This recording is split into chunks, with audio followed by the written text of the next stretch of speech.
Madame, Monsieur, merci d'être sur votre Web TV La Matrix. Merci de regarder ce deuxième numéro de votre émission Place Publique. Place Publique s'est déplacée cette semaine dans le deuxième arrondissement de la commune de Libreville, plus précisément au quartier Aveilla. On est venu faire le point sur une actualité brûlante qui concerne une bonne partie de la population gabonaise, les 18-35 ans. Les jeunes, évidemment, qui sont les plus concernés par la problématique du chômage dans notre pays. Une récente statistique fait du Gabon le sixième pays au monde qui a le taux de chômage le plus élevé, plus de 20% de taux de chômage officiel au Gabon, selon certaines statistiques qui ont été rendues officielles durant l'année 2025. Des efforts sont évidemment déployés depuis plusieurs années maintenant par les différents gouvernements, notamment depuis le 30 août 2023 par Brice Clotaire Oligui Nguema, élu président de la République gabonaise le 12 avril dernier, à travers un ensemble de mécanismes qui a pour objectif la diversification de l'économie, l'accompagnement de l'entrepreneuriat, notamment en milieu jeune.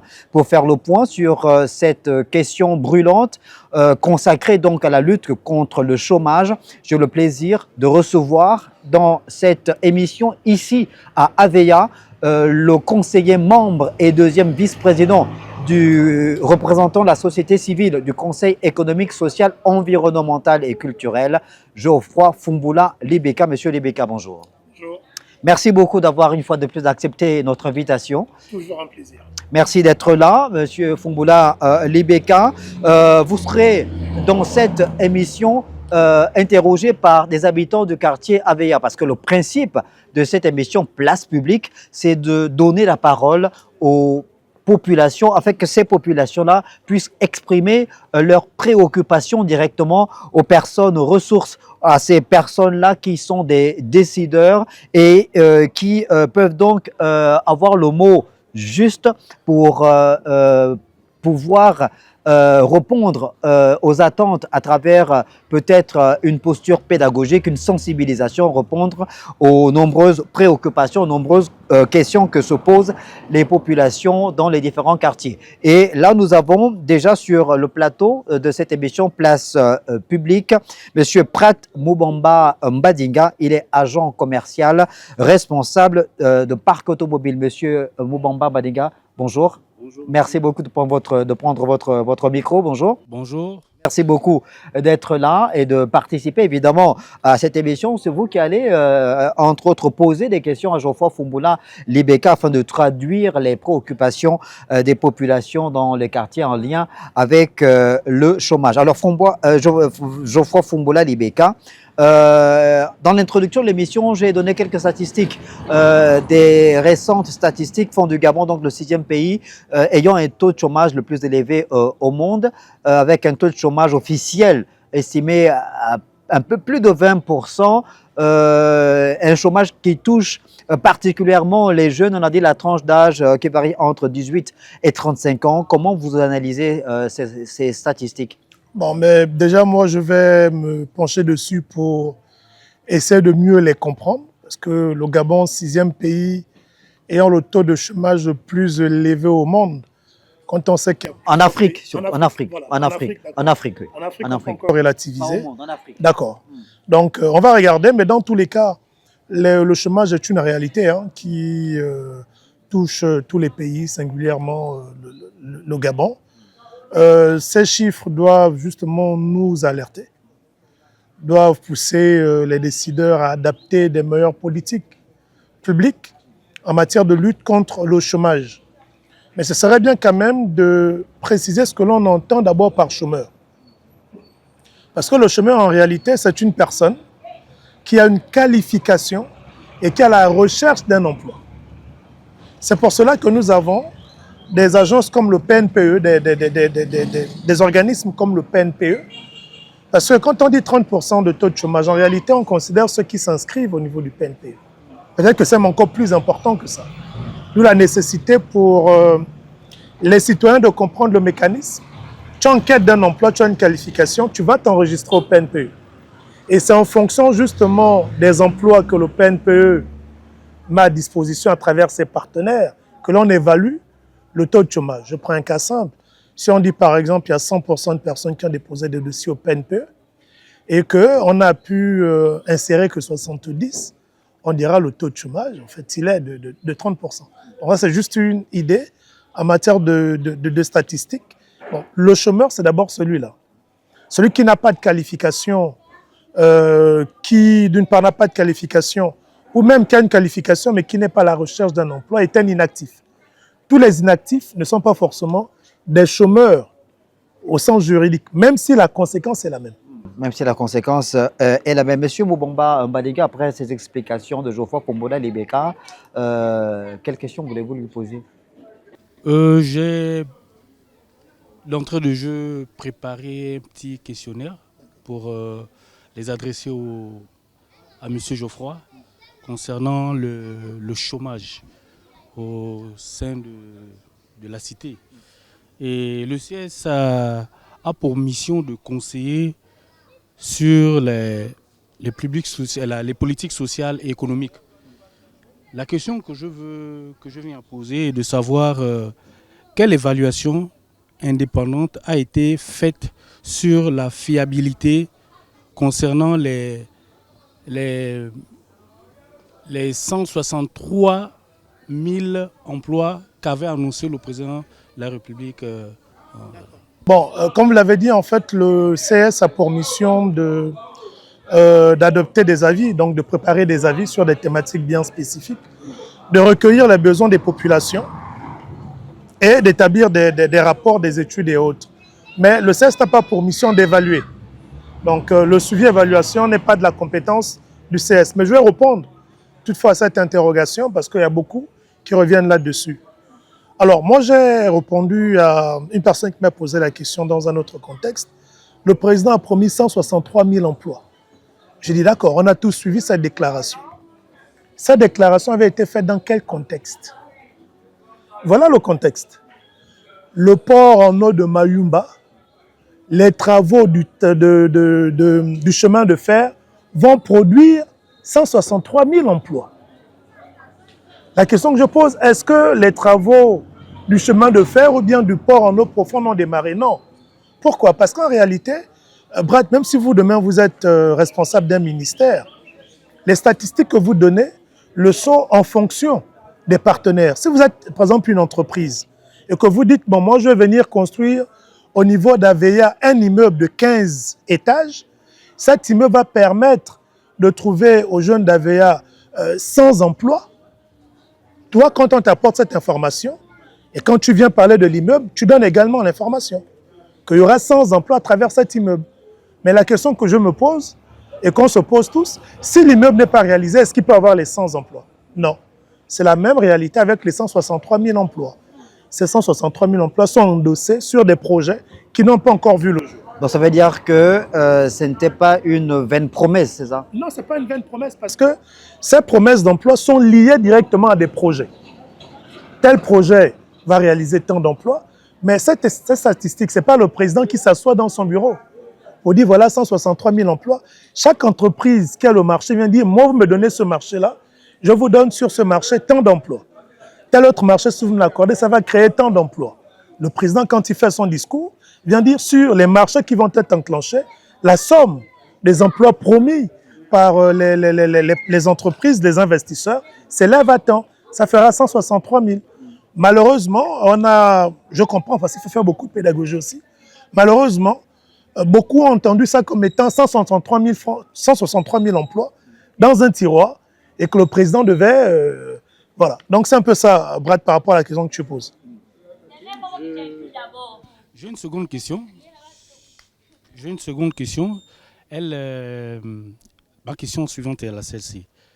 Quelles recommandations concrètes le CS propose pour la diversification de l'économie et la réduction de la dépendance aux emplois publics? Ben, peut-être juste une précision, parce que là, je ne suis pas là pour le compte du CS. Je suis là en tant qu'acteur civique. Donc, mais ça n'empêche pas que je réponde à la question, pas au nom du CS, mais en tant qu'acteur civique. Je suis très aise à répondre à cette question parce qu'à la base, je suis coach et formateur en entrepreneuriat, certifié Nations Unies et certifié BIT. Donc, mon travail, en gros, c'est d'accompagner les entrepreneurs. Et j'ai eu le mérite de participer à la mise en œuvre de bon nombre d'incubateurs d'entreprises qui existent. Au Labs, j'ai eu à travailler dessus. La SING, que vous devez sûrement connaître, j'étais en prestation avec ceux de la Banque mondiale où on a mis en place la SING. IML, qui est du côté d'AONG, l'ABJA, on a travaillé dessus parce que je suis membre fondateur également de l'ABJA. Cyber School Entrepreneuriat avec Simplice. Donc, l'univers entrepreneurial, on le maîtrise plus ou moins. Maintenant, par rapport à la question que vous posez, et je sais que vous allez me la répéter parce que dans mon introduction, je me suis un peu perdu dans ces précisions. Donc, si vous pouvez me la reprendre, ça ne me gênerait pas de répondre. Okay. Depuis l'OCS, là, c'est Geoffroy Fumboula, vous adressez la question à Geoffroy Fumboula. Okay. Quelles sont les recommandations concrètes proposées pour la diversification de l'économie, enfin, la diversification de l'économie et la réduction de la dépendance en termes d'emploi public? D'accord. Ça, c'est vraiment une question importante. Aujourd'hui, on a un peu plus de 110 000, 111 000 fonctionnaires dans la loi de finances et autres. Et le Gabon, sur le continent, a l'un des taux, le ratio fonctionnaire-population, l'un des plus élevés au monde. Plus élevé que le ratio de la somme des ratios donc de la Chine, des États-Unis. Vous ajoutez le Sénégal à l'intérieur. Ratio des fonctionnaires par population, le Gabon est au-dessus de la somme de tout ça. Comme pour dire en fait que le principal employeur, pratiquement, c'est la fonction publique. Et c'est un danger. Saturé. Oui, c'est saturé. Mais sauf que tout le monde veut continuer à aller à la fonction publique. Voyez-vous, dans les années 2009, la masse salariale était autour de 200 milliards. Aujourd'hui, elle est pratiquement à 1000 milliards. Mais les ressources sont quasiment les mêmes parce qu'on n'a pas diversifié en réalité notre économie. Donc la question que vous posez là a tout son sens. Comment faire pour ne plus trop dépendre de la fonction publique? Effectivement, il faut qu'on arrive à développer le secteur informel. Le secteur informel, voyez-vous, ce sont tous ceux qui sont au marché. Hein. Ce sont nos frères et nos sœurs qui vendent avec des cuvettes à la tête et tout ce qui se passe. D'accord, on va revenir sur ce point que vous venez de soulever, Geoffroy Fumboula Libeka. Juste quand on sait qu'on a un autre habitant du quartier AVEA. Venez, monsieur, installez-vous, venez vous asseoir à côté de monsieur Prat Moubamba Mbadiga, puisque vous également, vous êtes habitant du quartier AVEA et vous avez estimé que vous pourriez prendre part à cet échange dans cette émission Place Publique afin de pouvoir poser vos préoccupations, vos questions à Geoffroy Fumboula Libeka qui est là en tant que conseiller, membre et deuxième vice-président représentant de la société civile au sein du Conseil économique, social, environnemental et culturel. On fait un point sur la problématique du chômage au Gabon. C'est une problématique qui impacte plusieurs foyers, notamment en milieu jeune, on a dit, les 18-35 ans qui sont directement concernés par ce chômage. Il y a plusieurs jeunes désœuvrés qui sont oisifs dans les différents quartiers repartis à travers le territoire national. D'abord, nous dire comment vous vous appelez, s'il vous plaît. Bien, merci de m'inviter à cet échange qui me semble hautement importante au niveau de notre quartier. Je me présente, je suis Francis Cédric Bikamouyimbi, fils du quartier, né d'une famille effectivement de ce quartier. Alors la question que vous venez de soulever est une question hautement importante parce qu'elle touche effectivement les jeunes. Et les jeunes sont l'avenir d'un pays. Les jeunes sont l'avenir de demain. Et pour revenir sur la thématique du chômage, vous savez que un emploi pour un jeune est une opportunité de vie. Parce que le travail, c'est, comme on le dit chez nous, normalement, lorsque les parents n'y sont plus, le travail, c'est la vie. C'est ton père, c'est ta mère de demain. Et comme partout ailleurs, on peut bien l'observer, les jeunes sont dans une position sociale très, très précaire. Et AVEA n'est pas en reste dans cette situation de précarité. Pourquoi? Parce qu'effectivement, les jeunes ont du mal à se prendre en charge.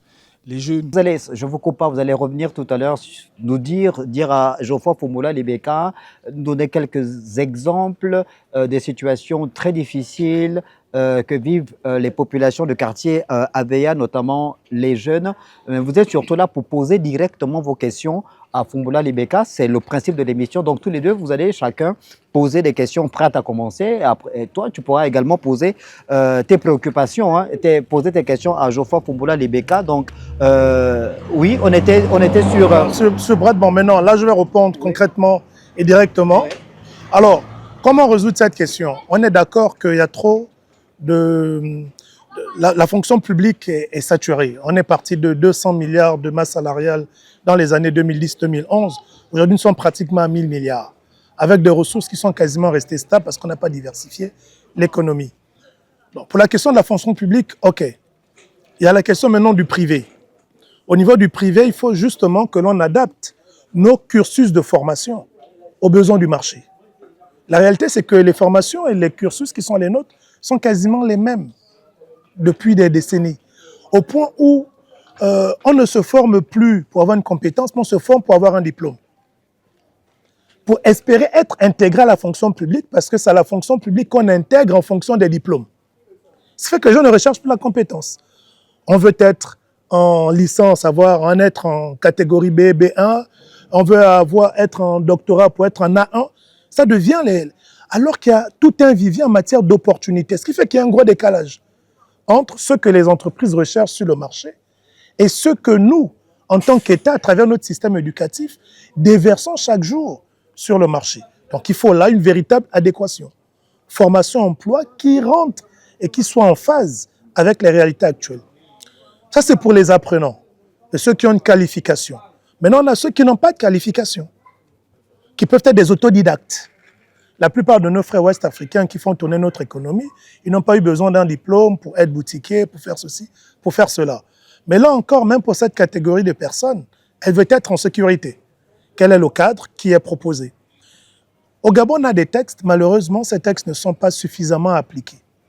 Nous avons par exemple une loi qui porte sur l'entrepreneuriat. Cette loi-là a permis de mettre en place la Chambre des métiers. Donc voyez-vous, les personnes qui n'ont pas de qualification, tu es cordonnier, ainsi de suite, logiquement, la Chambre de métiers est un peu l'équivalent de l'ANPI. L'ANPI accompagne pour créer des entreprises. La Chambre de métiers devait accompagner pour formaliser ceux qui sont dans le secteur informel. Tu fais ta friperie, ainsi de suite. On te délivre une carte en tant que commerçant.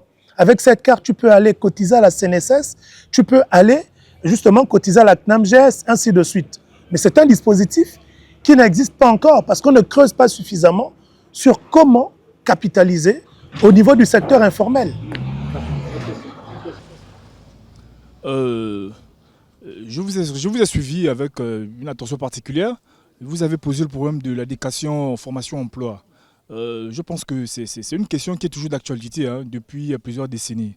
Et finalement, on se rend tous compte que le secteur de la fonction publique est saturé. Et donc, on veut encourager les jeunes à pouvoir entreprendre. Mais en même temps, l'entrepreneuriat aussi, dans nos sociétés, sinon dans notre Gabon pour être plus précis, et à VEA particulièrement, ce n'est pas toujours évident. Parce que, voyez-vous, nous on a été formés dans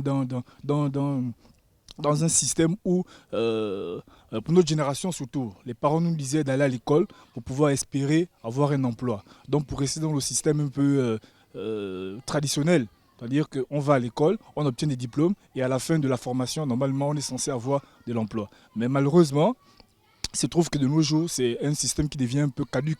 Donc il faut qu'on passe à autre chose. Vous, en tant que représentant du CESEC, vous êtes aujourd'hui dans nos murs, c'est une opportunité pour nous. Comment est-ce que concrètement le jeune d'AVEA, partant de rien, peut pouvoir dire qu'il peut pouvoir entreprendre et espérer, n'est-ce pas, gagner sa vie comme nos frères venus d'ailleurs, de façon concrète? De façon concrète, est-ce que nous sommes prêts en tant que jeunes d'AVEA, est-ce que nous sommes prêts à nous comporter comme nos frères ouest-africains qui vivent avec nous. Nous les voyons au quotidien. Il a sa petite activité au marché, il a sa chambre qu'il loue en fonction de ce qu'il gagne, sans complexe. Mais nous, en fait, on veut être aussi dans certains standards. C'est une réalité. Moi, je vous parle, ce n'est pas expérience. Je suis orphelin de père, je suis orphelin de mère. Je le suis depuis jeune. Aîné d'une famille, j'ai eu mes petits frères avec moi et mes petites sœurs. Je suis un enfant de prolétaire de Kingele. Ma structure, je l'ai lancée avec ma bourse d'études. Vous avez vu sur les réseaux sociaux, on m'appelle le vendeur de croquettes. Est-ce que vous voyez un peu? Mais comment est-ce qu'une population peut se mettre à rigoler d'un étudiant qui, pour s'en sortir, paie son taxi, vend des croquettes? La mentalité. Pourquoi? Parce que dans notre subconscient, on estime que c'est dévalorisant faire ce genre d'activité. Moi, je l'ai fait parce que je fréquente beaucoup les Ouest-Africains. Sur le banc de l'école, c'est beaucoup de Ouest-Africains avec lesquels j'étais au marché, ainsi de suite. Maintenant, dans le cadre de mes activités entrepreneuriales, mes premiers partenaires sont les Ouest-Africains. Donc, je me suis battu pour essayer un peu d'adopter leur mentalité qui est totalement décomplexée. Ce qui n'est pas le cas pour nous, je vous assure. Quand on va tuer le complexe, on commence à se dire, bon, on n'agit pas pour plaire aux gens, mais d'abord pour moi-même, pour ma propre situation. Beaucoup vont commencer à développer des activités avec peu, sans se soucier du regard de ceux qui sont autour d'eux. Le constat que l'on fait, pour rester justement sur cet exemple Geoffroy Fumbola Lebeka, c'est que effectivement, il y a quand même de plus en plus de jeunes Gabonais qui sont très présents dans le secteur informel, notamment dans le segment de la friperie. On les voit de plus en plus nombreux, mais c'est vrai qu'il y en a qui rechignent encore à pénétrer ce segment-là, celui du secteur informel à cause de ce côté un peu dévalorisant dont parlait Geoffroy Fumbola Lebeka il y a quelques minutes. Mais Geoffroy Fumbola, si je peux également poser une question, c'est que d'autres Gabonais, d'autres jeunes Gabonais notamment, qui sont nantis de diplômes, qui sont à la quête d'un emploi, estiment qu'ils n'ont parfois pas le soutien. Il y en a qui ont développé des projets. Est-ce que ce sont les projets qui ne sont pas bien ficelés? Il y a une banque dédiée qui a été créée pour soutenir l'entrepreneuriat. Il y en a qui disent qu'ils ont des projets, mais ils ne sont, semble-t-il, pas éligibles. Qu'en est-il exactement? Alors, moi, j'ai toujours me fier sur l'expérience. Oui, il y a une banque qui a été créée pour accompagner les projets. Ouais. Mais voyez, la BCEG. Le problème avec nous, ça c'est vraiment l'expérience. J'ai eu à accompagner plus de 1000 à 2000 compatriotes déjà dans le cadre de l'entrepreneuriat, à travers les différents incubateurs. Quand tu as un certain niveau d'études, tu estimes qu'il y a une catégorie d'activités que tu dois faire. Malheureusement, dans notre mentalité, c'est-à-dire celui qui estime qu'il est master, il ne va pas en train de développer un projet à partir de 500 000. Il va faire un projet, business plan, 4 millions, 5 millions, 10, 15 millions. Alors que ce dernier n'a jamais su vendre ne fût-ce qu'un seul article. Mais il veut avoir 20 millions. Il vous dit, moi, je vais développer ça au bout de tant d'années. Ça c'est bien sur le papier. Mais est-ce que c'est la réalité? Pour vous amener à comprendre ça, je vous prends rapidement en une minute un exemple. En 2018, j'avais pour mission d'accompagner un groupe d'entrepreneurs. Ils avaient bénéficié d'un financement Banque mondiale. Et un d'entre eux, il n'était pas dans notre incubateur, mais comme je coordonnais le tout, il était dans un autre incubateur. Le business plan est validé. Projet agricole. Il a un financement non remboursable de la Banque mondiale à travers l'État gabonais, je pense de 15 ou 20 millions par là. Son argent est domicilié dans une banque. C'est son argent pour développer son projet sur la base de son business plan. La convention dit avant de décaisser, tu dois avoir l'accord de ton incubateur et de ton coach. Qu'est-ce que le gars il fait? Comme il avait une de ses sœurs qui travaillait dans la banque, il contourne toutes les procédures pour aller sortir 12 ou 13 millions et s'acheter le dernier RAV4. Ce sont nos réalités. Moi, j'ai eu accompagné des entrepreneurs qui ont bénéficié des financements de l'État. 40 millions, j'en ai accompagné. Bon, lui encore, il me fait plaisir parce qu'il a su capitaliser, Yubil, M. Opolo, son entreprise est toujours là parce qu'on avait trouvé le siège ensemble. Il fait dans le numérique, et ainsi de suite. Lui, là, il s'est maintenu. Mais il y a d'autres qui avaient des financements de 30 millions, 15 millions, qui te les ont vidés. On m'a même raconté une histoire, il n'était pas dans l'incubateur, mais c'était une dame dans un autre incubateur. qui allait se marier avec l'argent, puis on a simulé le vol. Mais pendant qu'on simule le vol, la dame elle est en train de faire un grand mariage somptueux. Donc il y a toutes ces mentalités-là. Quelquefois, ce n'est pas tant qu'il manque de financement. Mais ce que je reproche également, c'est qu'on ne communique pas assez sur les financements qui sont accordés. On ne fait pas le suivi des bénéficiaires. Je vous assure, moi, par expérience, pour ceux que j'ai eu à accompagner, surtout dans le cadre des projets Banque mondiale État, il y a beaucoup de compatriotes qui ont bénéficié de financement. Oui, moi j'en ai concocté plusieurs petites questions comme ça. Elles sont écrites, mais je vais essayer un peu de me préparer. Ma question est la suivante. Revenons quand même sur les 163 000 emplois annoncés, inclus 43 240 déjà créés par l'entreprise du recrutement de l'armée, la fonction publique, la police et bien évidemment le secteur privé. Quelles sont les méthodes, quelle est la méthodologie de calcul et comment éviter la confusion entre les promesses et les réalisations dans ce cas de figure? C'est du suivi et évaluation qu'il faut faire, mais nous-mêmes également, on ne doit pas perdre de vue le contexte dans lequel l'information est donnée. Si, lors d'un discours, on dit que le projet X va générer 50 000 emplois, on ne peut pas considérer ça comme étant déjà un acquis. On doit nous-mêmes comprendre que les 50 000 emplois le sont quand le projet est créé. Mais si le projet n'est pas créé, on crée les 50 000 emplois là comment? Donc c'est également nous-mêmes d'être, je ne vais pas dire vigilant, mais d'être rigoureux quand on prend une information. Malheureusement, quand on la prend, on ne prend que la fin. On ne cherche pas souvent à comprendre, à accepter le contexte. Donc il y a ce volet. Et puis la distinction, effectivement, il faut que ça soit clair. Il faut qu'on ait des statistiques régulières qui nous disent combien de personnes ont été prises à la fonction publique, combien ont été insérées au niveau du privé. Mais il faut surtout que ça aussi, ça se fasse de façon transparente. Vous m'avez vu interpeller les membres du gouvernement à l'Assemblée sur les concours frauduleux, où des personnes qui n'ont même pas participé se retrouvent admises. Vous avez vu l'un des concours, je pense, de la gendarmerie, où on avait dit que les officiers qui avaient contribué à cette fraude avaient été mis en résidence surveillée, tout ça.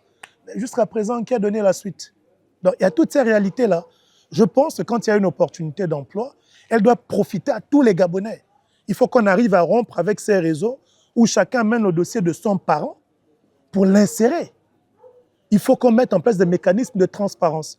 Les Gabonais ont tous droit à l'emploi dans les mêmes conditions d'équité et de transparence. Alors la prochaine question que je m'en viens vous poser, elle est relative avec vous-même, puisque vous êtes là. On doit donc profiter de cette opportunité pour que vous nous donniez effectivement des solutions assez concrètes et réalisables. Il est effectivement d'actualité sur la question de l'entrepreneuriat. La banque, la BCEG, hein, c'est une banque qui normalement devra accompagner les Gabonais. Alors, pour un jeune d'AVEA qui part d'un rien, qui effectivement n'a jamais embrassé ce monde de l'entrepreneuriat, mais qui aimerait, par la volonté, s'affirmer, comment vous, à votre niveau, vous pouvez accompagner ces jeunes à collaborer avec la BCEG pour que finalement ce dernier puisse connaître une certaine autonomie financière, une certaine lutte contre l'oisiveté. C'est une question qui est assez pertinente et très importante. Là, je parle maintenant en tant que coach et formateur en entrepreneuriat avec plus de 10 ans d'expérience dans le domaine. Je ne peux pas recommander à un jeune la BCEG si je ne suis pas sûr que ce jeune-là a adapté sa mentalité à l'entrepreneuriat. Malheureusement, il y a beaucoup qui veulent entreprendre avec une mentalité de fonctionnaire, pas avec une mentalité de gagnant. Je m'explique. Comment voulez-vous avoir 20 millions, solliciter 20 millions pour développer un projet alors que vous n'avez aucune culture entrepreneuriale? Vous n'avez jamais été au contact de ceux qui ont réussi ou ceux qui ont échoué? On vous dit, est-ce que vous connaissez les incubateurs d'entreprises qui existent pour vous accompagner? Vous ne les connaissez pas? Est-ce que vous connaissez le circuit même, donc le parcours entrepreneurial lié à votre projet. Vous ne le connaissez pas. Qu'est-ce que vous connaissez? Non, je me suis assis dans ma maison, mon ordinateur, j'ai fait un business plan et sur la base de ce business plan, je vais solliciter. Le business plan n'est pas fait pour des porteurs de projets. Un porteur de projet a besoin d'un business model pour qu'il arrive à tester son modèle économique. Le business plan, en réalité, est fait pour ceux qui sont déjà en activité. C'est pourquoi on dit business plan, plan d'affaires. C'est que j'ai déjà une affaire qui me génère 10 000, 5 000, c'est selon. Maintenant, je veux passer à un autre niveau. Donc, sur la base de ce que j'ai déjà fait, je conçois un business plan et je vais à la BCEG pour dire, voilà l'existant. Or, nous, ce qui se passe, c'est que sur bon nombre de demandeurs de financement, sont des personnes qui n'ont même jamais mené une activité à titre personnel. Il y a cette réalité. Donc, je pense qu'il faut qu'on travaille plus sur la culture entrepreneuriale. Vous voyez nos frères ouest-africains, les gars ne font pas de business plan. Leur business plan, c'est la réalité, c'est la pratique. Mais nous, parce qu'on a peut-être le taux de scolarisation le plus élevé au monde, quoiqu'on ait aussi le taux de redoublement le plus élevé, mais notre taux de scolarisation le plus élevé au monde. Donc, on a une population vraiment instruite. Sauf que cette instruction peut aussi nous causer défaut, parce que ça nous met dans une forme de confort intellectuel qui nous amène à croire que tout doit être sur le papier, quoi. Le terrain, ce n'est pas ça. Donc, il y a cette réalité. Mais on reste disposé à travers les incubateurs, pour ceux qui ont déjà leur projet, qui ont déjà eu une expérience, à se faire accompagner auprès de la BCEG. Quelle part des emplois annoncés relève du secteur privé et quelles incitations concrètes sont mises en place pour attirer les investisseurs et créer de l'emploi durable? Alors là, quelle est la part pour le secteur privé? Comment l'évaluer? Mais en fait, c'est, ouais, par exemple, quand on dit, vous avez parlé des 163 000 emplois, ça c'est la promesse du secteur privé. Ce n'est pas le secteur public. L'État vous dira, nous on compte régulariser 3 000 situations administratives. Ça, c'est leur promesse à eux. On compte lancer un recrutement. En fait, pour les promesses de l'État, l'État exécute souvent ses promesses en matière de concours, ainsi de suite. Maintenant, le plus gros contingent, c'est le secteur privé. Et en réalité, l'État ne fait que reprendre les promesses du secteur privé. Quand le président dit 163 000 emplois, ce n'est pas lui qui crée ça dans la fonction publique. Il prend cette information d'une entreprise privée qui promet de créer 163 000 emplois au cas où on octroie ce marché-là. Maintenant, comment arriver justement à consolider tout ça? On a un gros souci, ce sont les appels d'offres. Là, je parle des marchés publics. Vous avez, moi je sors de l'Assemblée, où dans le cadre des lois de règlement, nous nous retrouvons avec pratiquement plus de 60-70% des marchés qui sont accordés de gré à gré. Il faut qu'on arrive à rompre avec cette pratique de gré à gré. Et qu'on suive la voie normale qui est celle de la passation de marché. Même si ça prend du temps, mais ça permet peut-être de mieux négocier avec le privé pour dire, bon, quelles sont les garanties que vous nous donnez pour créer tant d'emplois? Quand c'est le gré à gré, c'est de là à là. J'ai promis, j'ai parlé à la bouche, et quelles sont les contraintes derrière? Je pense qu'il faut qu'on revienne sur ce volet-là.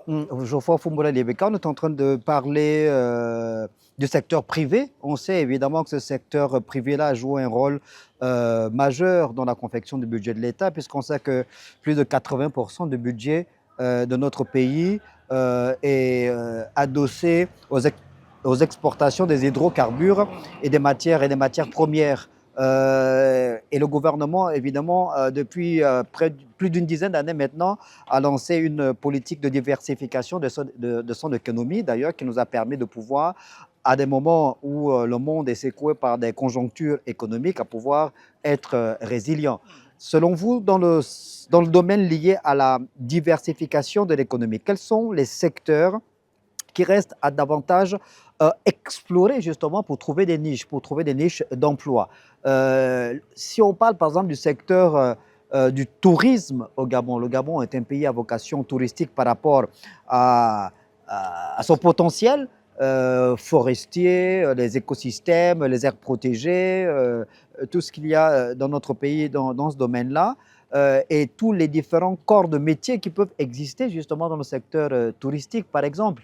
Il y a également le sport.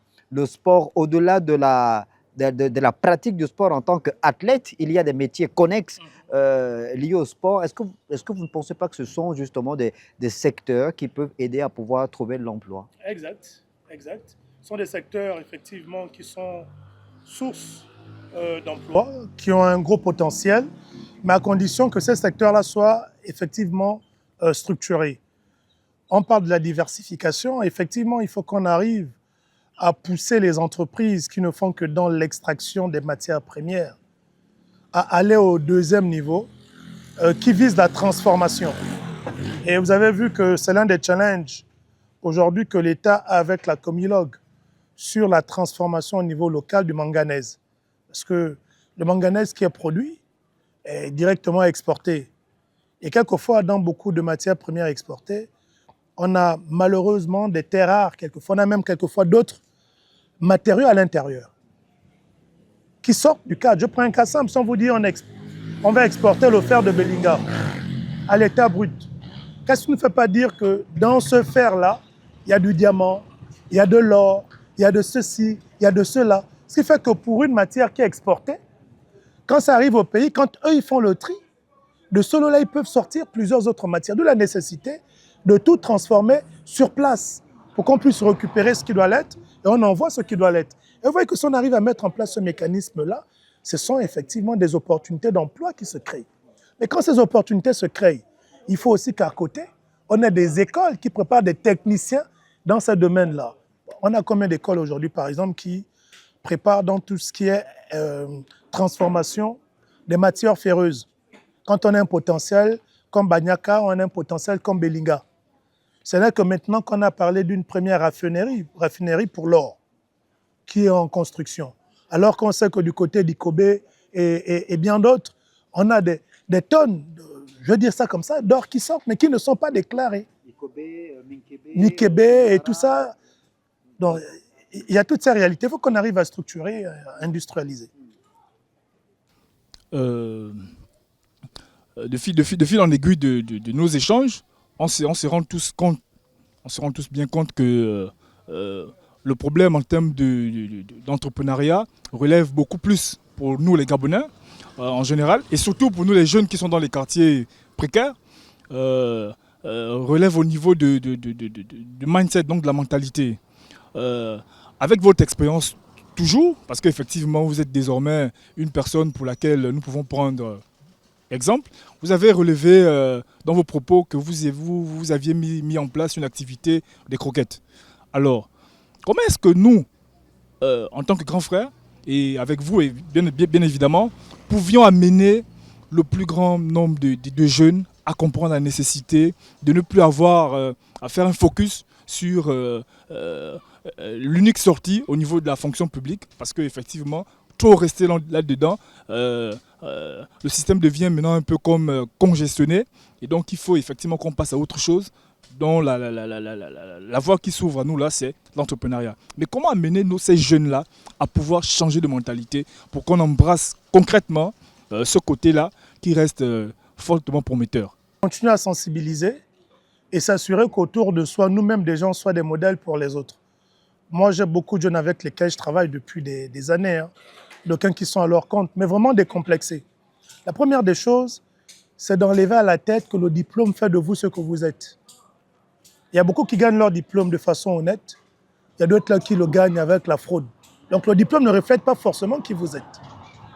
Et on dit souvent, bon, nos frères West, je le dis tout le temps, je prends exemple sur eux, parce que je les fréquente un peu plus. Ils ne s'assoient pas sur leur diplôme. Moi, j'ai eu à croiser, par exemple, au marché à Montbouette, un Camerounais, peut-être une affaire de 10 ans, parce que j'aime bien discuter, et il vendait des oranges dans une brouette. Et puis en discutant avec lui, j'apprends que le gars, il a 2 masters. Mais il vend des oranges dans la brouette. Mais celui qui a le bac, quand il passe par là, il le regarde avec dédain. C'est ça ton travail? Tu es venu au Gabon, c'est pour ça. Non, tant qu'on n'a pas tué ça, pour laisser germer notre propre génie créatif, On va continuer à organiser tout ça, ce qu'on est en train de dire, sensibiliser, mais ça ne va pas marcher. Sauf que la réaction de certains sur les réseaux sociaux, certains Gabonais, que on lit tous les réseaux sociaux, c'est que ils disent oui, mais bon, nous on a été à l'école, on a fait l'école, on est parfois bardé de diplômes, mais vous nous envoyez nous dans le secteur informel et vous, vos enfants, ben, c'est à eux que vous réservez les bons emplois. Ce qu'il dit également est vrai, c'est pourquoi je parlais de transparence dans les attributions des opportunités. Parce que comment voulez-vous qu'un Gabonais ne pense pas ainsi? Quand il a été à l'école avec l'enfant d'un baron, quelquefois ce dernier n'a pas été plus brillant que lui, hein. Mais pour peu que son père occupe une fonction importante, ce dernier trouve une opportunité plus rapidement que le jeune des quartiers sous-intégrés, de Kingele, d'Avea, ainsi de suite, parce qu'il n'a pas un long bras. Ça crée aussi des inégalités, ça renforce justement cette conception que beaucoup d'entre nous en a. Mais en fait, pourquoi est-ce qu'on doit aller faire cette catégorie de boulot alors que ceux qui ont été moins méritants, que nous connaissons parce qu'on était assis sur le même banc d'école, se retrouvent être ceux-là qui nous condamnent, qui nous commandent. Donc il faut effectivement qu'on arrive également à tuer cela. Ce sont les réalités. Mais ce que moi je peux dire derrière tout ça, c'est que tant que tu n'as pas trouvé une activité stable, tu ne peux pas baisser les bras. Moi, je vous l'ai dit, je vous ai partagé mon expérience. Je ne faisais pas que des croquettes. Je vendais des vestes dans des administrations. Je me baladais avec mon sac et j'allais d'administration en administration vendre les vestes. À l'Institut de gestion, je faisais des CV que je vendais à 2000 pour d'autres étudiants. Donc, c'est-à-dire la galère, quand tu n'as pas de parents, tu es orphelin, tu as une charge, tu ne cherches pas à t'asseoir pour dire « moi j'ai mon diplôme », tout ça. Tu cherches à avoir des moyens pour nourrir ceux qui sont derrière toi parce que c'est ta responsabilité. Monsieur Geoffroy, j'ai une autre question. Elle est d'ordre toujours en rapport avec la lutte contre le chômage, mais sur la durabilité, bien évidemment. Comment éviter que ces emplois-là créés ne soient pas perçus comme une solution conjoncturelle, mais plutôt comme une stratégie structurelle? Effectivement, on revient encore à l'adéquation dont on parlait. Que ça ne soit pas juste ponctuel, mais que ce soit un véritable mécanisme. Moi, je vous prends un cas simple. Aujourd'hui, on parle de transformation. On veut quitter uniquement de la production pour la transformation. Mais il faut qu'on arrive aujourd'hui à aligner justement des formations qui cadrent avec ça pour pérenniser. Pour que ça ne soit plus juste conjoncturel, mais que ça soit quelque chose de structurel. La réalité est celle-là. Est-ce que nos cursus académiques, que ce soit dans les formations professionnelles ou dans la formation générale, est-ce que ces cursus-là sont vraiment adaptés aux enjeux actuels? On connaît tous la réponse. Tu as le bachelor, tu vas à l'UEB. C'est vrai qu'il y a maintenant un peu de diversification, mais sur 100% des formations, 70% c'est le classique. Hein. Philo, droit, hein. Alors que les demandes sont autres. Et je salue d'ailleurs une initiative qui a été un partenariat entre l'université Omar Bongo et un établissement qui fait dans l'aéronautique. Un jeune, voilà un exemple par exemple. Il était étudiant à l'UEB, il a quitté de l'UEB, il s'est mis à son propre compte avec sa bourse, tout ça, il a lancé son laboratoire de langue. Et après son laboratoire de langue, il a créé avec des partenaires universitaires la première école qui forme dans les métiers de l'aéronautique.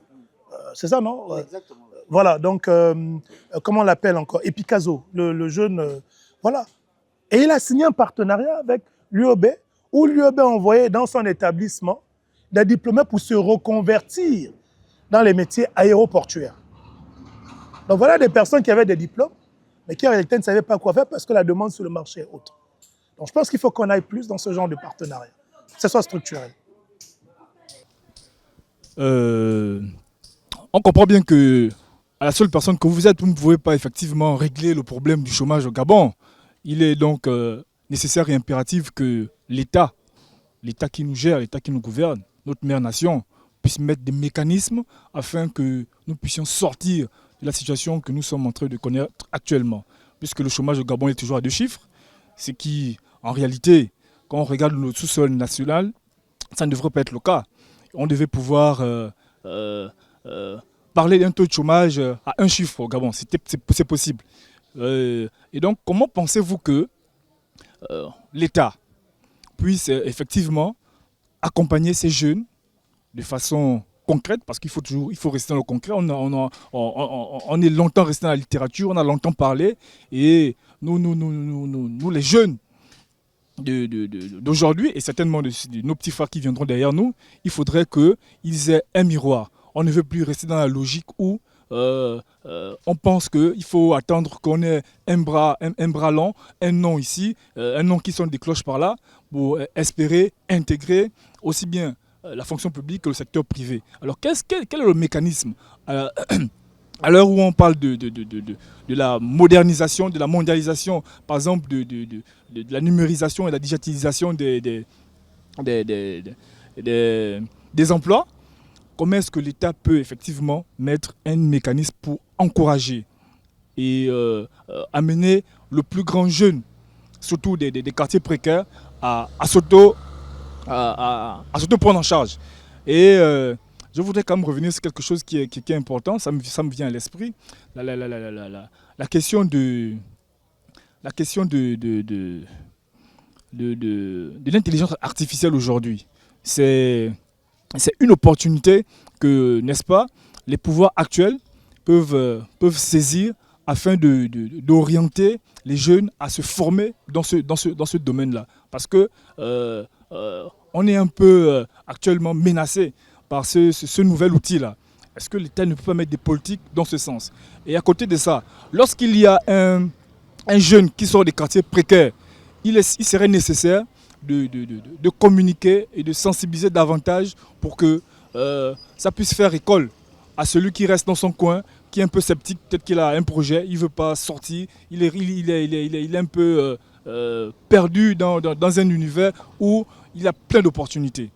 Quel est donc le mécanisme que l'État peut mettre en place pour favoriser les jeunes, à les accompagner, à pouvoir se prendre en charge? Je parlais de l'État, mais également de nous-mêmes. En commençant par l'État, je pense qu'il faut qu'on engage, l'État engage des réformes. Pour schématiser, beaucoup d'entreprises viennent s'installer et développer des projets. Ce serait intéressant, par exemple, que l'État engage des réformes dans le sens où, par exemple, 15% du marché soit attribué à une sous-traitance locale. Ça va permettre justement de commencer à attirer les petites entreprises qui vont se créer, et ainsi de suite, et avoir une première expérience pour ces entreprises-là. Voyez-vous, sur un marché de 1000 milliards, 15%, c'est pas rien. Hein? 15%, c'est pas rien. 150 milliards, c'est pas rien. Donc il faut qu'on arrive. On peut estimer aujourd'hui que depuis plusieurs décennies dans notre pays, selon les différents bassins qui existent, un bassin industriel. Quand vous regardez la carte du Gabon, vous savez évidemment quelles sont les provinces à vocation pétrolière. Par exemple, la province à vocation pétrolière par excellence, c'est celle de l'Ogooué maritime.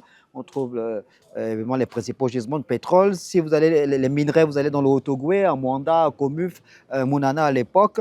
Pour ce qui est du bois, l'Ogooué, le Lot, je pense Langounier, le Wolintem.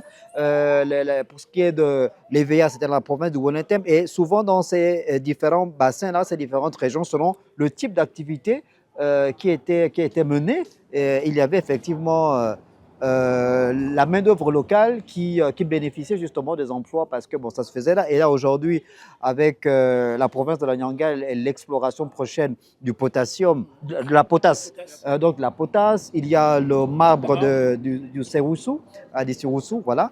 Et puis le fer au niveau de Belinga, vous savez qu'il y a l'État a envoyé plusieurs jeunes en formation se faire former en Australie pour acquérir toute la science nécessaire qui doit permettre à ces jeunes-là d'intégrer Imino Iron. C'était juste un exemple que je prenais. Effectivement. Il y a tous ces... Et là, ça commence à répondre à l'interrogation, celle d'allier la formation aux opportunités qui se créent. Donc, il y a ce volet-là où il faut améliorer la sous-traitance, mais il y a aussi une réalité qui est liée à la redistribution des richesses. Parce que la plupart de nos richesses viennent de province. Mais il n'y a pas suffisamment d'investissement au niveau local. Parce que toutes les richesses créées migre vers la caisse centrale qui répartit. Et je pense qu'il faut qu'on arrive avec la décentralisation à capter une bonne partie des financements locaux pour permettre justement aux locaux de ne plus penser exode rural, mais de rester sur place, de développer des opportunités, ainsi de suite. On vous dit à Itimbwe, par exemple, on puise le pétrole.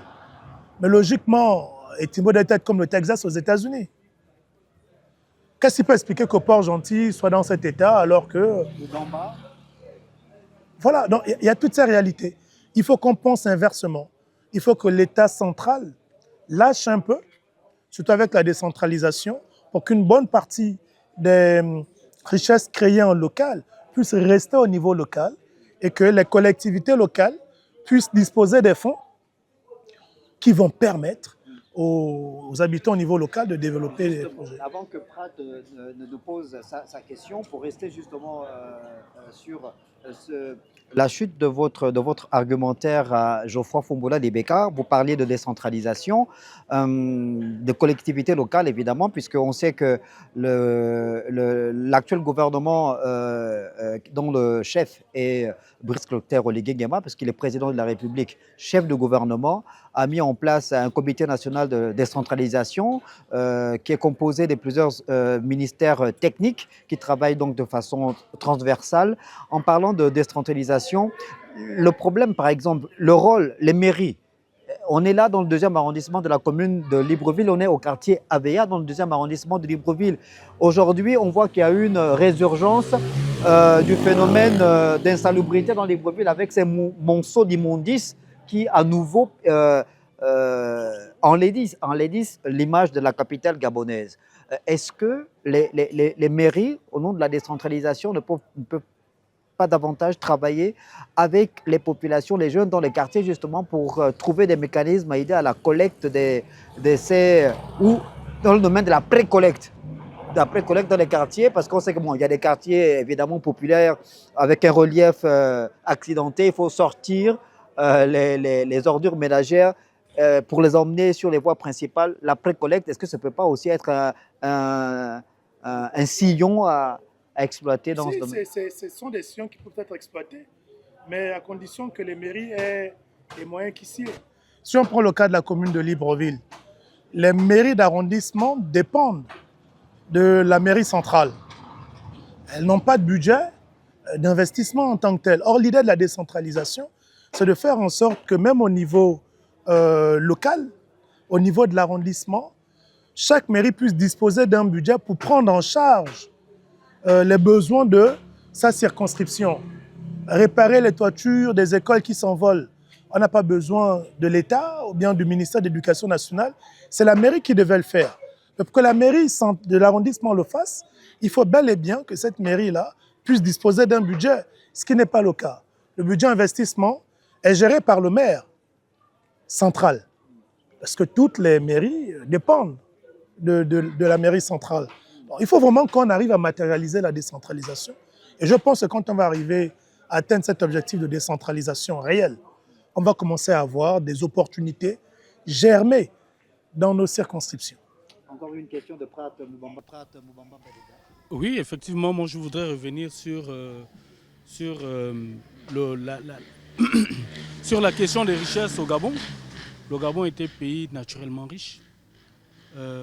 Pourquoi ces ressources ne se traduisent-elles pas en emploi massif pour les Gabonais? Et quelle garantie, bien évidemment, pouvez-nous donner pour les générations futures? Les ressources, comme je disais, on ne les ressent pas, nous en tant que Gabonais. Mais est-ce que c'est le cas des expatriés qui arrivent? Voyez un peu, quand je dis expatriés, à tous les niveaux.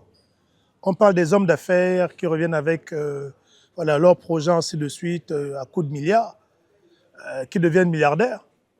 On parle aussi de celui qui vient en pirogue, qui commence cordonnier, boutiquier, il a un magasin, il finit aux États-Unis et ça tourne. Mais apparemment, toutes ces opportunités-là le sont pour tous ceux qui viennent d'ailleurs, sauf apparemment pour nous. Donc on doit aussi se poser la question. Mais ce que vous êtes en train de dire a tout son sens. Il faut simplement qu'on arrive à une meilleure redistribution des richesses. Mais la meilleure redistribution des richesses, ce n'est pas comme nous, Gabonais, on l'entend. Parce que moi, quand j'entends souvent, c'est oui, mais on ne peut pas nous donner quelque chose pour le chômage, l'allocation chômage. Normalement, le Gabon est un pays riche. Chaque Gabonais, en dormant, peut même avoir 1 million quand il se lève. Ouais. Et on a admis ça comme étant des réalités. Comme quoi, pas besoin de fournir un effort parce que le Gabon est riche. Il peut distribuer de l'argent à tout le monde. Donc, je pense qu'il faut qu'on sorte de là. Et il faut que l'État, qui gère justement nos richesses, puisse mettre en place une véritable politique. Et c'est pourquoi je compte beaucoup sur la décentralisation, parce que convaincu que c'est à travers la décentralisation qu'on pourra apprécier et évaluer la performance de chaque autorité au niveau le plus proche de la population. J'ai une dernière question, certainement. Elle concerne, c'est une question citoyenne. Hein. Elle est la suivante, la question. À l'absence de l'allocation chômage, comment l'État et les collectivités locales comptent-elles protéger les familles touchées par la perte de l'emploi et quelle échéance en termes de réforme, en termes de protection, pense-t-il l'envisager? Ça pourra peut-être gêner certains, mais moi j'ai le mérite de vous dire ce que je pense. Il faut qu'on arrête avec les recrutements massifs à la fonction publique. Moi je ne suis pas fonctionnaire, mais ce que je dis, je le dis depuis. Prenons quelqu'un, par exemple, un fonctionnaire qui touche au bout d'un moment 1 million par mois. Sur 12 mois, ça lui fait 12 millions que l'État donne. Sur 10 ans, ça fait quoi? 120 millions sur 10 ans. Mais 120 millions peuvent aider 12 Gabonais à développer des projets à raison de 10 millions, 10 millions, 10 millions. Donc je pense que l'État peut penser inversement, que d'investir et continuer à recruter, à alourdir les charges de l'État. L'État peut penser à mettre en place un véritable fonds pour permettre et renforcer ce qui existe déjà. Donc que de penser résolution du chômage à travers la fonction publique, mais penser réellement résolution du chômage à travers l'accompagnement de ceux qui ont une expertise, ceux qui ont des idées, ceux qui veulent se développer. Vous avez parlé de la BCEG, mais il faut aussi que lorsqu'on met en place un instrument comme celui-là, qu'on ne le pense pas seulement pour ceux qui ont des business plans. Il faut que la BCEG soit cet instrument qui accompagne tout le monde. La commerçante qui a besoin de 300 000 peut se rendre à la BCEG en bénéficier. Parce que c'est qu'on ne va pas lui exiger un business plan, ainsi de suite. Mais si on reste dans un mécanisme où la banque ne sert à financer que ceux qui ont des projets structurés, alors que ceux qui sont demandeurs et qui sont dans le besoin, le plus grand nombre n'a pas forcément besoin de grosses liquidités, on passe totalement à côté. Mais ce sont des réflexions qu'on compte verser du point de vue technique à cet échange auprès des entités compétentes. Bien, vous avez évoqué une question là qui a même fait d'ailleurs l'actualité lors de nos dernières périodes de campagne ici et là. Effectivement, on est dans une nouvelle ère, on parle de la 5e République. La question de la décentralisation, ce n'est pas une question d'aujourd'hui, mais elle fait l'actualité. Pourquoi? Elle fait l'actualité parce qu'effectivement, les collectivités locales en ont besoin, fortement besoin. Fortement besoin, pourquoi? Parce que c'est la collectivité locale qui peut effectivement comprendre chaque problème dans sa localité. Nous, ici à VA, hein, vous voyez juste derrière, il y a les marches d'escalier. Quand vous longez un peu plus loin, il y a un bassin versant. Monsieur le journaliste tout à l'heure a parlé d'une question entre la stratégie de collecte des ordures ménagères. Voilà une question qui pourrait effectivement résoudre le chômage de façon concrète sur le plan local. Comment est-ce que la collectivité locale peut travailler avec les populations pour faire en sorte qu'on mette une micro-entreprise, hein, qui va permettre aux jeunes de précollecter les ordures? Parce qu'il y a parfois nos mamans qui ont un certain âge, qui ont des difficultés à partir de là où elles sont pour acheminer des ordures ménagères sur les points de collecte. Or, s'il y a ce petit garçon qui est là quotidiennement au quartier, qui vient chaque jour ou chaque 2 jours précollecter les ordures ménagères pour les déposer dans les points, les points focaux, donc les points de collecte. Vous voyez que ça pourrait effectivement alléger un tant soit peu ces jeunes-là qui sont perdus dans l'oisiveté. Et je voudrais vraiment insister sur le fait que la question de la décentralisation a quand son effectivité de façon concrète. Et je vais peut-être finir par là, puisqu'on est en train de parler de la question du chômage. Nous, ici à VA, si vous longez de Rio jusqu'à Saint-Michel, vous verrez qu'il y a des personnes qui ont la volonté de pouvoir mettre en place des petites activités génératrices de revenus. Est-ce que ces personnes connues déjà là ne peuvent pas aussi être prises à témoin pour dire que bon, on est allé dans telle zone, on a sélectionné, on a fait un recensement sur telle ou telle personne qui a commencé déjà à mener une activité.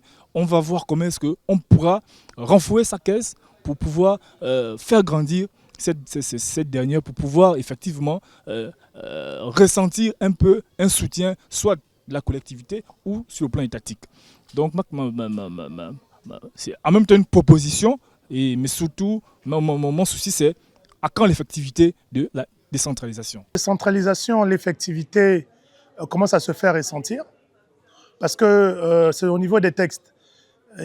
Lors d'un des derniers conseils des ministres, il y a eu le décret sur le transfert des compétences du ministère de l'Intérieur pour les collectivités locales. C'est déjà un premier pas et je pense que ça doit également aller plus loin.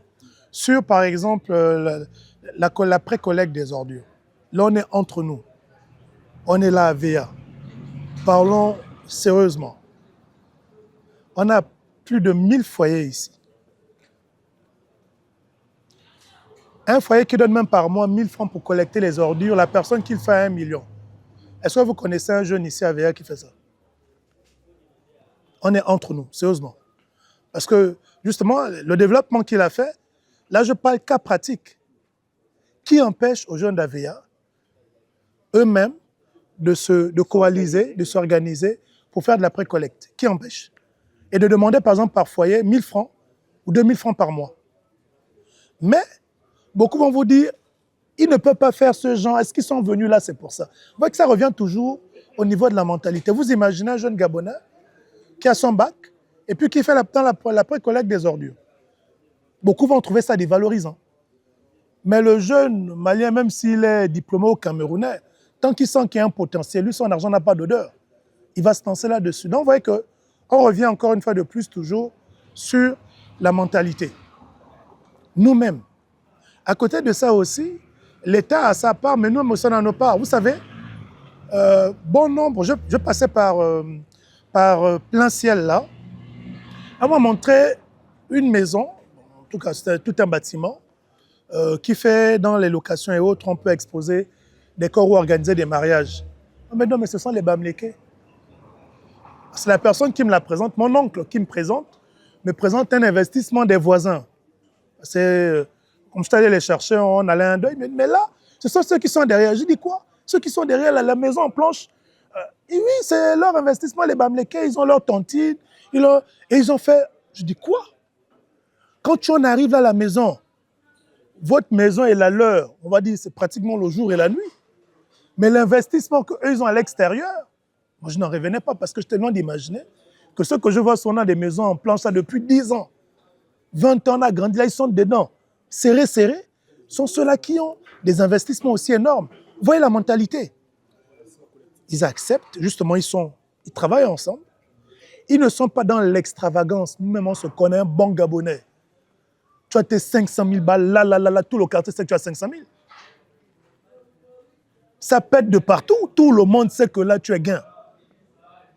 Mais le Westaf, ou bien nos frères camerounais à côté, il peut avoir 1 million, même 10 millions, va même mourir.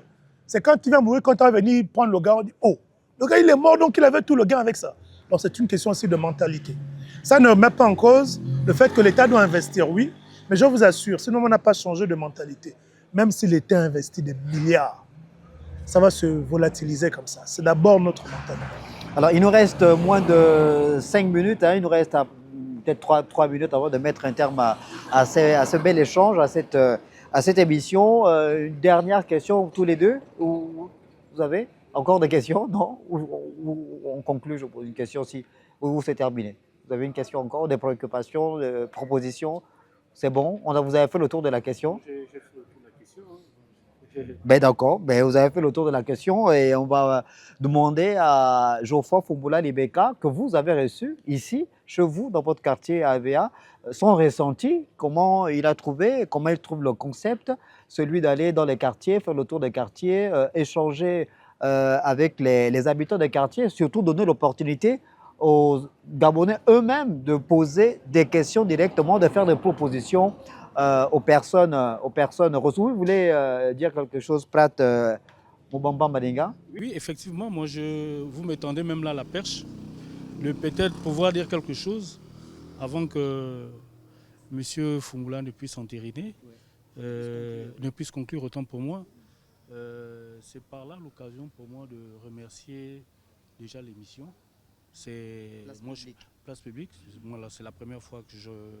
Voilà, donc, vous voyez, on a besoin de ce genre d'émission pour être concrètement au fait de l'actualité dans nos quartiers. Parce que les émissions, la télévision actuellement n'est pas donnée à tout le monde. Pour avoir la RTG chaîne, il faut avoir le Canal Plus. Et vous voyez, à l'époque, oui, mais maintenant, là, c'est un peu compliqué. Donc, ce genre d'émission, je souhaite et je loue qu'elle soit pérenne, qu'elle fasse vraiment la rotation dans différents arrondissements et même différents quartiers, parce que nos arrondissements est jonché de plusieurs quartiers. AVA plus de 22 quartiers. Le deuxième arrondissement a plus de 22 quartiers. On est frontalier avec Nzengayong et Sotega. Et bien évidemment vers le bord de mer, il est énorme. Et je loue la volonté manifeste aux promoteurs de cette émission. Et aussi à l'invité de pouvoir effectuer le déplacement dans tout type de quartier, des arrondissements assez précaires, pour pouvoir tendre la perche à plusieurs jeunes de pouvoir s'exprimer sur les questions qui minent la société, notamment comme le chômage, etc. Vraiment, très grand merci aux organisateurs. C'était mon petit mot de... Voilà.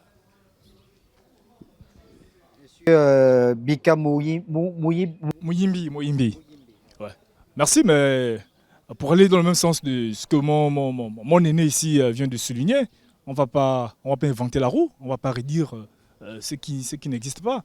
Simplement dire à notre aîné, parce que c'est d'abord un aîné, s'il est plus proche des populations aujourd'hui, c'est parce qu'effectivement, il veut toucher la sensibilité des jeunes que nous sommes, pour nous dire qu'on ne doit plus penser comme nos parents, on doit réfléchir autrement, on doit s'adapter avec les réalités pour pouvoir prendre notre avenir entre les mains. On a des exemples qui sont légions. Si je parle ainsi, c'est par rapport à la thématique de l'émission. Nos frères devenus d'ailleurs n'ont pas forcément le background qu'il faut, mais c'est parce que ce sont des guerriers, il faut le dire. C'est des guerriers, c'est des gars qui, en partant de rien, deviennent quelque chose. Donc, ce sont pour nous aussi des exemples et des modèles. Et mieux encore, quand on a notre grand frère, M. Geoffroy Fumboula, en face de nous comme ça, qui vient plus proche de nous pour nous booster davantage, pour nous dire que, petit frère, il y a des opportunités ici et là. N'attendez pas tout de l'État. Prenons-nous en charge, prenons-nous en main, parce que le Gabon ne va pas forcément se construire avec les administratifs. Non, on a besoin de tout le monde. Chacun fait son petit métier à son niveau. Et vraiment merci pour cette opportunité que vous nous donnez de pouvoir nous exprimer sur l'émission Place Publique. C'est moi qui remercie la Web TV La Matrix et son émission Place Publique. C'est un plaisir pour moi d'avoir échangé. C'est important d'avoir des échanges de cette nature. Moi, je suis quelqu'un de décomplexé parce que je viens d'abord moi-même. Je suis de ce milieu. Je suis un enfant de Kingele, je suis un enfant du Bronx. Donc, je suis chez moi, je ne suis pas dépaysé. D'autres peut-être peuvent avoir des difficultés à venir échanger. Moi, je n'ai aucun problème parce que je suis de ce milieu-là. La problématique que nous avons abordée aujourd'hui est une problématique qui est importante. Et je pense que nos échanges, on peut conclure que le premier élément, la première richesse qui peut nous permettre de sortir de là, c'est notre mentalité. Je vous assure. Il faut que l'on travaille beaucoup sur notre mentalité. Il faut qu'on tue le complexe. Il faut qu'on soit humble. Il faut qu'on essaie d'apprendre aussi de la part de ceux qui ont réussi. Comment ont-ils fait pour quitter d'une pirogue pour devenir des milliardaires? S'ils se sont serrés en étant à 10 dans une chambre pendant 5 ans et qu'ils ont fini chacun dans des endroits confortables, nous aussi essayons d'adopter ce qui a réussi. Tant on ne suit pas le modèle, je vous assure qu'on ne pourra pas s'en sortir. Malheureusement, on ne suit que la fin. On n'aime pas comprendre comment est-ce que la personne a commencé. On veut juste commencer là où la personne a terminé. Et tant qu'on ne change pas cette perception, je vous assure, on sera toujours là à parler des mêmes choses chaque jour.